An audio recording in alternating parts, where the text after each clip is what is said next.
Yeah, very welcome also from my side. My name is Masud. I'm research assistant here at the Frankfurt School Blockchain Center. And today's topic is about Web3 and traditional industries. Is it a contradiction or a perfect fit? And before we jump into the discussion, may I ask you to introduce yourselves briefly and give a short introduction, where you're coming from, what you're doing in the space. Of course, thanks a lot, Masud. I am Andreas Traum. I'm a partner with PwC, where I look after our advisory business for digital assets and crypto, working with, and I think this topic fits perfectly, both our traditional customers as well as the crypto or digital asset natives, and very much looking forward to this discussion. And I think it's not a controversy at all. Thank you. So my name is Timm Jäger. I'm the CEO of EintrachtTech and advisor to the executive board of Eintracht Frankfurt. And within my role in EintrachtTech, we are responsible for any kind of new digital business models, and working since more than 6 years on these topics. Not crypto only related, but mainly into new digital business models. Hey everyone, my name is Philipp. I'm the business development director for Polygon in Europe, Middle East and Africa. We are a tech provider for scaling Ethereum solutions, and I have a broad overview basically over all verticals, what's being worked on. Hi, I'm Lukas, the co-founder of Youba. At Youba we have developed a hardware crypto wallet, and we focus on two things. On the one side, we have the easiest customer journey on the market, and on the other side, our wallet is only applied in a B2B context. That means we help other companies to address any customer group with their blockchain projects, regardless of the knowledge the customers already might have or might have not about blockchain. Yeah, awesome, thank you. So what we have seen in the past year is a lot of brands and companies going into or tapping into the Web3 space. Most notably, we have seen Nike, Starbucks, and just recently Lufthansa looking into the space. And just recently, Dune Analytics statistics just said that Nike has done over 186 million in royalty revenue only with their NFTs. So from a profitability perspective, this might make sense, but it's not only about profitability for Nike, it's also about co-creating culture, giving the data ownership back to the user. And this opens up a question whether for other traditional industries, this makes sense to tap into the Web3 space, or is it contradictory because with its inherent properties of being decentralized and giving the data ownership back to the user, does this make sense in legacy systems and traditional industries that are being actually more centralized? So what's your opinion on that? And I'd like to have all your opinions on that. What do you think? Should I start? Yeah. Well, I think, is it worthwhile for traditional industries? And I think when you ask that question, we need to look at, what do we mean by traditional industries? Obviously, my background is financial services, and I think that's probably one of the more difficult ones to answer, but I'll try it anyway. But I think we're looking at technology which is a game changer for the way we interact, for the way we transact, in the way we do payments, in the way we build communities. And I think it's regardless of the industry. I think it's, if anyone would have asked a couple of years ago, is it worthwhile for any industry to, embrace modern communication technology? I think looking back, the answer is a no-brainer. And I think we're at a similar point in time. I think we discussed it a little bit before, and you guys have great examples. I think we need to solve some of the obstacles, which is creating everyday use cases for people to use. That's looking more at the end customer, but also looking at the various industries, looking for solutions that actually help them, and not just implementing something for technology's sake, but actually to create solutions that take us into the next generation. And I think the technology definitely has that potential. So I think for me it's a clear answer, yes, it is worthwhile. And I'm happy about it because it gives us the opportunity to take this, to take also the assets that we build on this technology and the technology itself and carry it into all industries. I think we see all of them coming together. I think to answer the question for a general industry is quite difficult because I think every company, or in our case, every club has to decide it for itself. I think there's definitely no contradiction in general. In our case, it's to understand that we are kind of, let's say, special animal.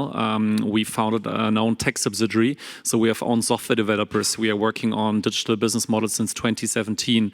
We have back-end, front-end developers, developed our own fan app, developed our own ticketing solution, developed our own e-commerce solution, even developed our own together with Deutsche Bank, Apple Pay and Google Pay solution where our fans can not only pay in the stadium but also worldwide. So we are deep into data-driven business models and therefore, in general, very open for new tech developments. And therefore, like 1.5 years ago, said to ourselves, well, blockchain technologies, the things you can do with that are quite interesting. And I mean, we were in a different market situation at that time and huge profits could be made. So it's also what we did. We were the first German team who went into virtual merchandise as NFTs. And at the time, since being so early made good profits with that.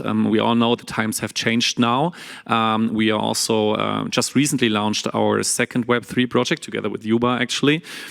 So in our case, it makes sense. It made sense in a general setting where we are always open for new digital opportunities, but also know the restrictions of that. And as you totally, from my point of view, said it correctly, it doesn't make sense to only apply it for, let's say, technology purposes.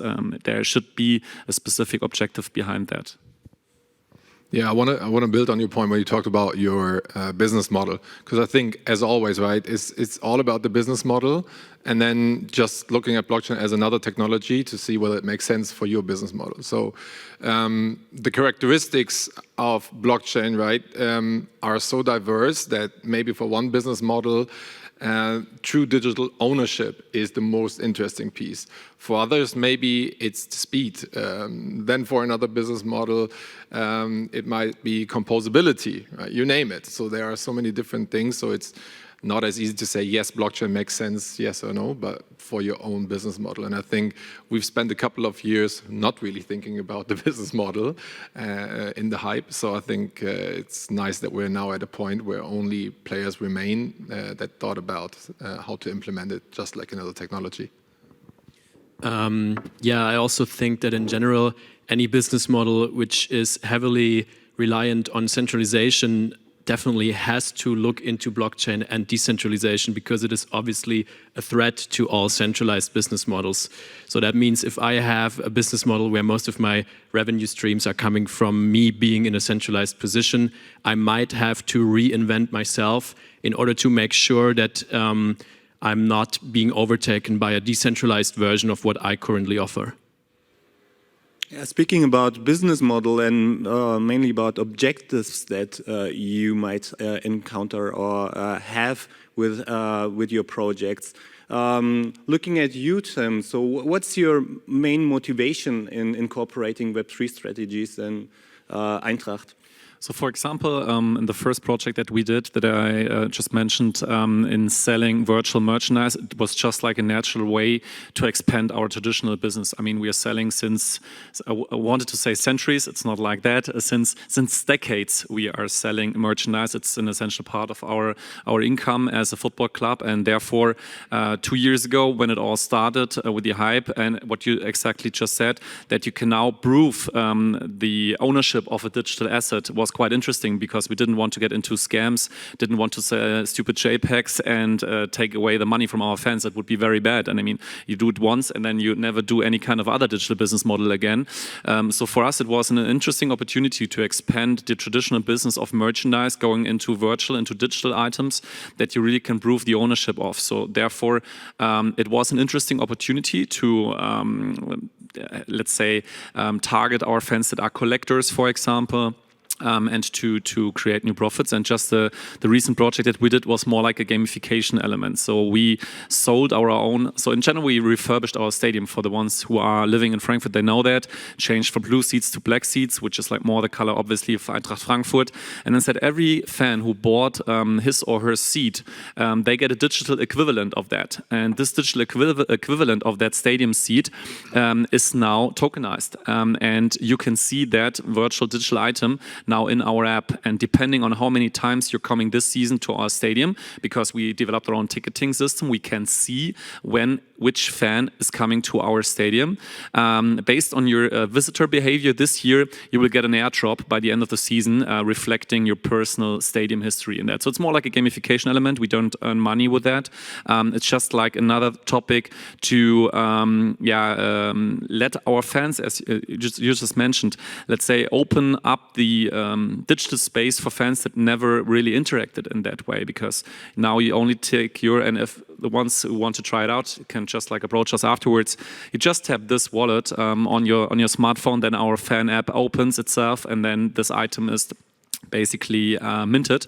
So it's very easy to give fans access to these kind of digital items. It's more like a gamification element in the second part.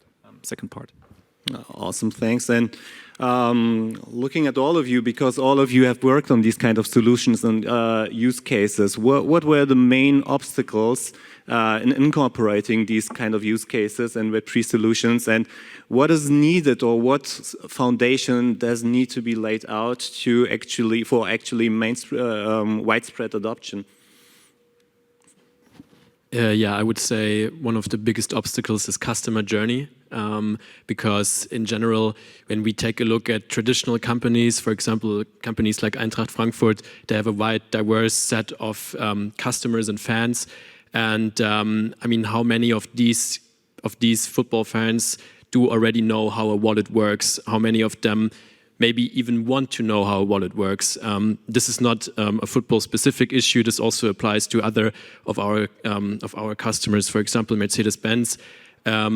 This is a similar case. So if you are a traditional company and you want to do anything in Web3, you have the problem that you have a hard time to reach your end customer and to actually have a conversion rate in your Web3 project.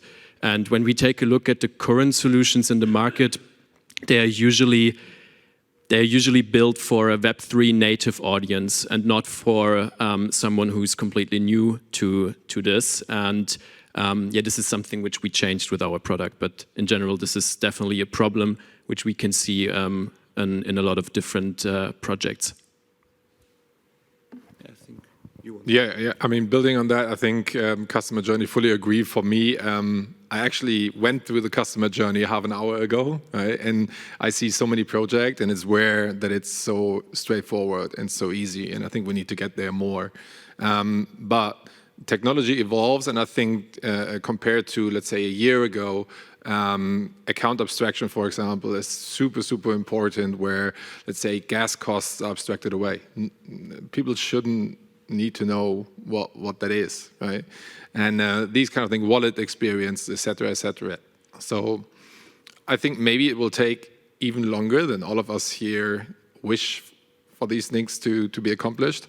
But in the end, we will get there. And I think Nike is just one example that someone got big, and a lot of projects are ridiculed just because they are small or experiments or whatever. But we all know that innovation goes in these exponential phases.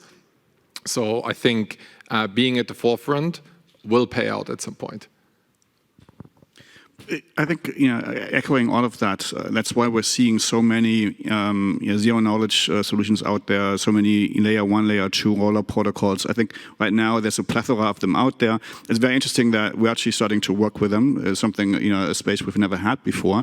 And I think we need to get to that point. I think one thing I would add to all of that is the mindset. I think it's embracing the possibilities that technology has and being open to them. I mean, just Timm and I in preparing, we discussed, and Timm said, technology is never going to change the user experience for someone who goes to a soccer match. While I tend to agree, didn't say that exactly, to be honest. Well, I agree for their stadium experience, but I think if we think that further and say we can use the technology, if we get all these elements together, basically we need the bridging technology. We have so many things building, for example, on Polygon, but others are working on other main chains, right? We need the technology that bridges that. We need the zero technology solutions that make it accessible for everyday people. And then we need the ideas, the use cases that take us basically into that next generation, right? So, why not take that user experience and say, for those people, I was in Seoul earlier this year, and people started talking to me about German soccer clubs. I'm like, wow, they know them here, right? So I'm sure Eintracht has fans worldwide who cannot come to Frankfurt or somewhere in Germany every week. So, establish a community in the metaverse, right? I think for many, this is still like, way out there examples. But I think if we think the technology further and say, how can we use it to enhance everyday use cases, and then you already have payment solutions in your solution, right? So integrate payment, integrate experience, integrate community building, and that's what I mean with the mindset, having the courage to imagine these things and then making them happen. I think that's one of the obstacles we still need to overcome. Yeah, picking up your comment about community engagement and fan engagement, do you think, Tim, Web3 will revolutionize fan engagement? The quick answer is no.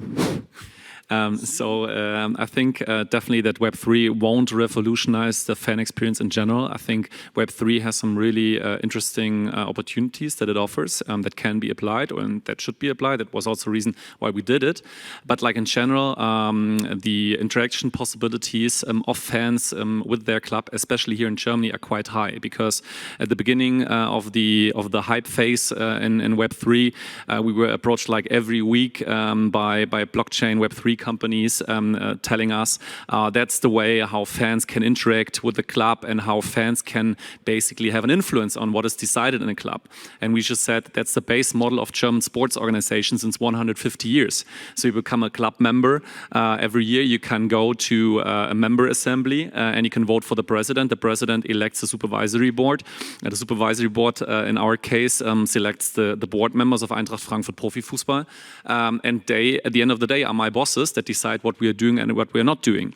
So obviously you can introduce some voting mechanisms, and we have seen it also like at least I think it's all stopped more or less like 1 year ago, but we have seen some models where clubs said now you're buying our club token and you then basically can decide what color our third jersey has. I mean, this is just nothing that brings value out from my point of view. But as I said, like in general, it won't revolutionize it. It has some specific aspects that can be applied, that can have definitely a positive impact. But Web3 won't change fandom worldwide in total. I'm totally convinced with that. Maybe just to challenge that, and not here to convince you otherwise, right? But I think let's stay in sports and look at business models that completely changed, but changed the club a lot. Let's look at Paris Saint-Germain, for example. I think a huge revenue stream for them now is being a fashion label, right? And that wasn't the case 10 years ago. So I think there's no reason why not maybe some clubs will have different revenue streams in 10 years' time that might be maybe a majority in the digital space. And I think it's an open question how much Web3 could play a role in that, right? So I'm not saying it's completely in for every club. I'm just saying there is an opportunity out there for innovative clubs to be there. 100%. I mean, this is the reason why we're doing it. I'm just like focusing and stressing the word revolutionizing. That's a big word. So I'm 100%, it won't revolutionize it. I'm 100% agreeing that it has some really interesting business opportunities. That's why we're doing it. But the word revolutionize, fan experience and fan engagement is very big. And I think everyone has to be careful by using it. That's just my comment.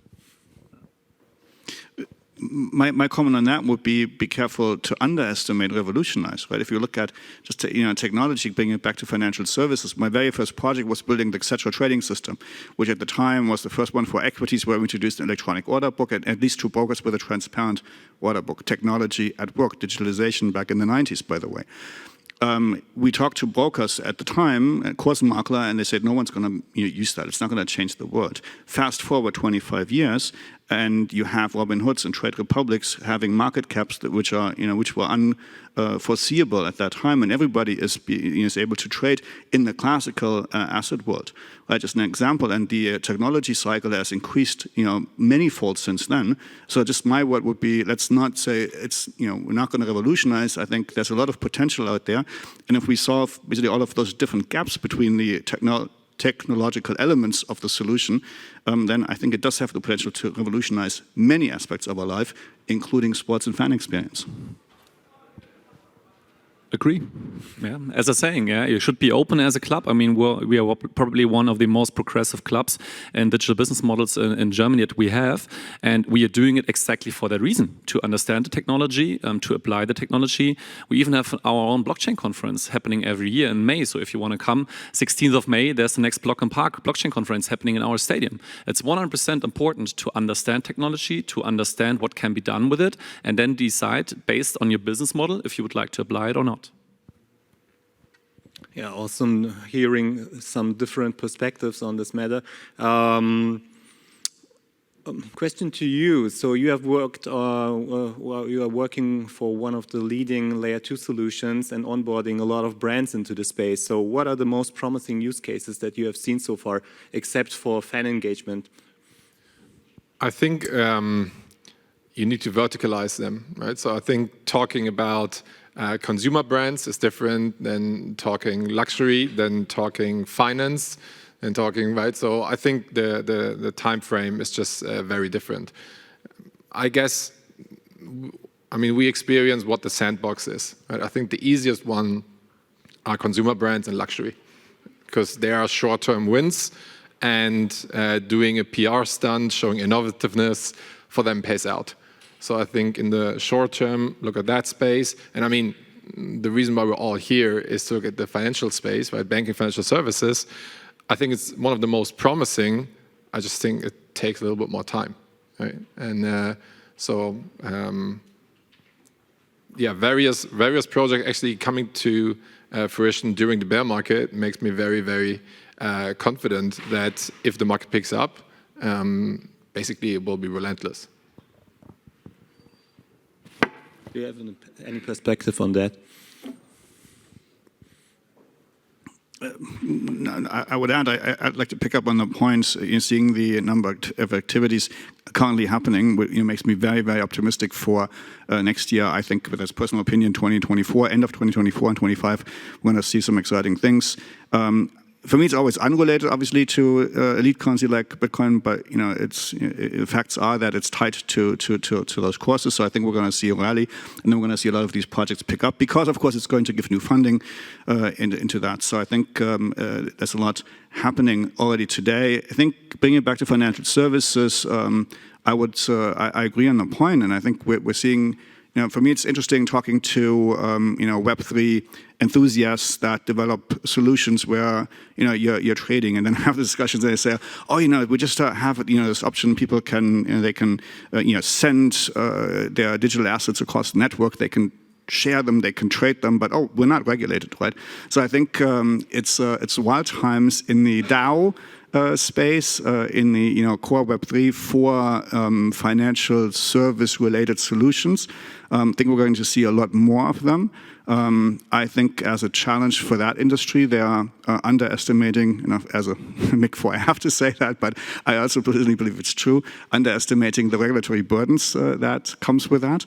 But that's what's going to make it fun. I think looking at how to apply what we've always done in the traditional financial markets. Now, we've had the discussions with the centralized exchanges. We've all seen what's happening, to some of the market leaders, and what's happening. The regulatory uncertainty in the US is, largely affecting that market.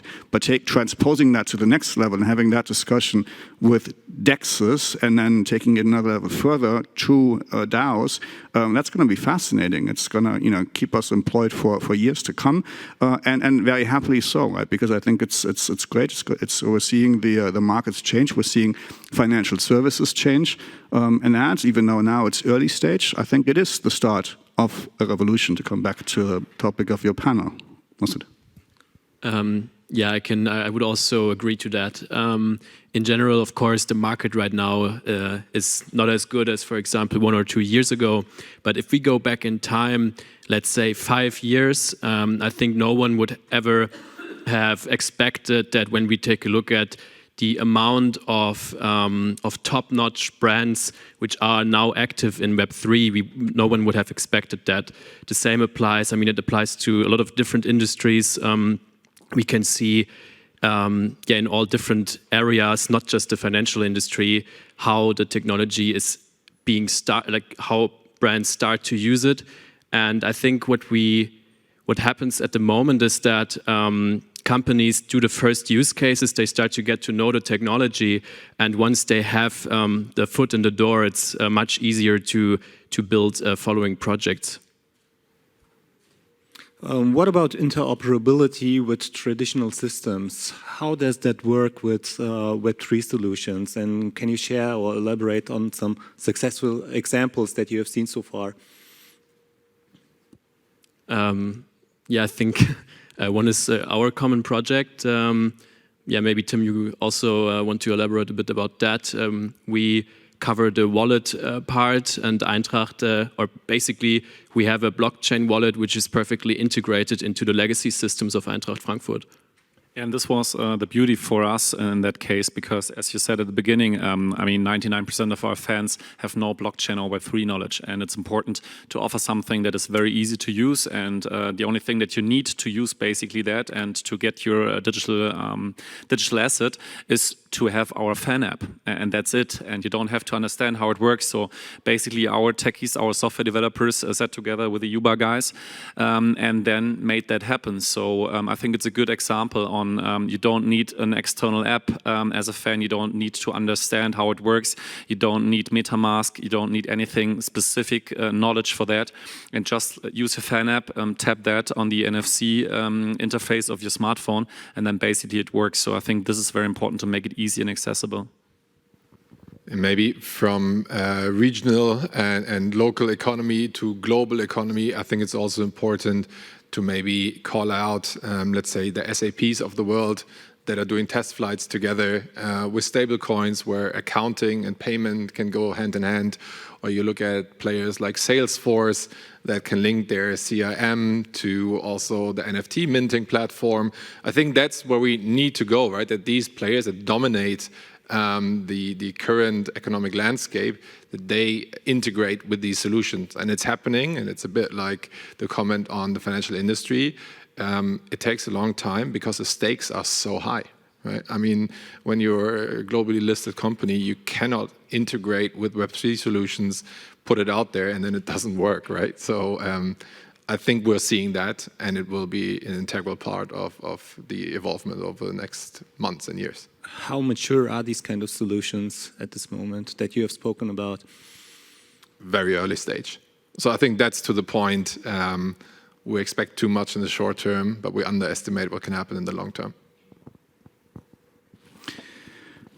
And just to add, I think what also, because you asked, what do we see that's working well? I think for the interoperability to work and to enable end-to-end use cases, what we still urgently need is, a trusted stablecoin of some sort. Whether that comes from the ECB, and I personally have my reservations about that, or from some other provider, but we need a trusted solution so that you don't have the systematic break into the fiat world, right? So I think that's one element that's missing to enable true end-to-end use cases. And for the other part, where we're seeing it is, when you implement account abstraction, when you give users the possibility to navigate the various worlds just the way that we're now used to on iPhone or Android applications, right? I think we need to get to that same level also for Web3 and crypto applications. And then it's as you guys said, I think big brands really have a lighthouse effect on the market. I think when PayPal moved into accepting crypto payments, that gave a tremendous shift through the payment scheme that helped a lot. I think now, and we can talk about it because it was just now on the weekend in the press, companies like Ferrari now accepting crypto payments, and we're helping them do the US rollout. We're now looking at Europe together with Ferrari. I think that's also, that gives kind of the signal to the market, and it's these brands. You mentioned Nike, and it's, the big brands that will, help raise awareness and then, create an environment where we're happy to work on these solutions and actually find them. So would you say it's mainly about driving innovation mainly to integrate these solutions, or what's the main purpose then? If I can continue, I think the main purpose is, I don't think it's implementing technology for technology's sake. I think the purpose is to reap some of the benefits that technology brings, right? And that's reducing transaction time, reducing transaction cost, creating efficient solutions, creating possibilities that we do not have without the technology today. We still have more than 1.5 billion adults in the world that are non-banked, right? For them to open up a classic bank account, it's going to take ages, right? I think with the solution that we're talking about gives the opportunity to do stuff like that. So I think it's defining a purpose and implementing solutions that actually help to create real use cases. We need to do some sandbox things, some pilot things that just test technology, of course. But ultimately, acceptance we're only going to have if we create solutions that actually help people and have a real purpose and not just drive innovation for innovation's sake. Yeah, thank you. And last but not least, to wrap up the discussion, from a regulatory perspective, what are the main challenges that you had, maybe Tim, to integrate your solutions? By the end of the day, none. I mean, obviously, we had some good legal advisory in that sense. But in our case, with the solution that we used, or with the two solutions we implemented, there were no big regulatory obstacles. Should we add here in the last 10 seconds, or? Nothing. Again, it just takes time, right? All geographies are moving on that part, and it will come. Yeah, thanks to everyone. I think it was an insightful discussion. Thanks to all the panelists for their perspectives. And yeah, we'll wrap up.